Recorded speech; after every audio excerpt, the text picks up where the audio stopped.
গ্রামের বাড়িতে বিলের মাঝে মাছ ধরার মজাটাই অন্যরকম। আজ এমন একটি মুহূর্ত আপনাদের কাছে শেয়ার করব।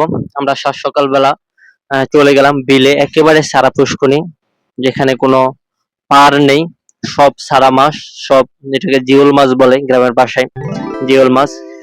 যাওয়ার পরে কি কি ঘটলো সেটি আপনাদের কাছে অবশ্যই শেয়ার করব। কি কি মাছ পেলাম, কি কি মাছ পাওয়া যায়।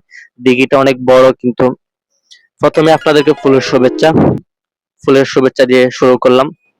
দিঘিটা দেখাতে চলছি, আসলে সকল পাড়ে কিন্তু কচুরি পানা, একদিন আগে কচুরি পানা তোলা হয়েছে। তো আজকে আমরা সকাল সকাল মাছ ধরতে চলে গেলাম, বালতি সবকিছু নিয়ে কিন্তু হাজির আমরা। মাছ পোড়াপুড়ি করতেছে। প্রথম খেপেই কিন্তু মারলো, ওটাকে খেপ বলে, যেটাকে জাল টানি। তারপরে দেখি প্রথম খেপে কি কি উঠলো। আমরা দেখতেছি এদিকে শিং মাছ এবং কই মাছ।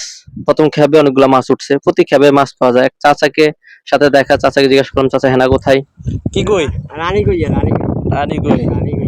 চাচা হেনা কোথায় কইতে পারেননি? হেনা চাকল সামনে হচ্ছে রে কথা চাচাকে জিজ্ঞেস করলাম, চাচা হেনা কোথায়? চাচা উত্তর দিল, হেনার সাথে তো আমার সাথে প্রতিদিনই দেখা হয়। আসলে কোন হেনার সাথে দেখা হয় ওটা চাচা ভালো জানে। জাল মারার জন্য প্রস্তুত। ওয়াও, আটকে গেল বাঁশের সাথে, জাল এক পাশ আটকে গেল। আমার মন মেজাজ খারাপ, আবার দ্বিতীয়বার মারাতে পড়ে গেল। ব্যাপারটাই আলাদা, মজা পেলাম অনেক। কিভাবে করলো দেখেন, অনেক হাস্যকর।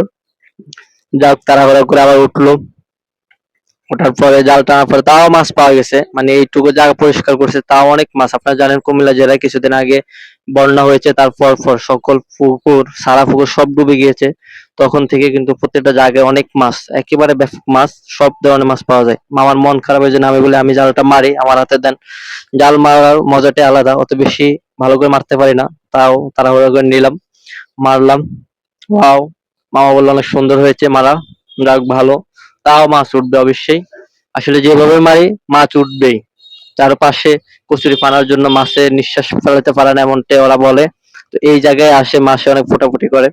এই অনেক বড় পুষ্করিটা, চারপাশে কৃষক ধান কাটে, মাঝখানে আমরা মাছ ধরি, মজাটাই আলাদা। যতবার খেপ মারি ততবারই কিন্তু মাছ পাওয়া যায়। এই ছিল আজকের ব্লগ, আজকের মতন এখানে শেষ করলাম।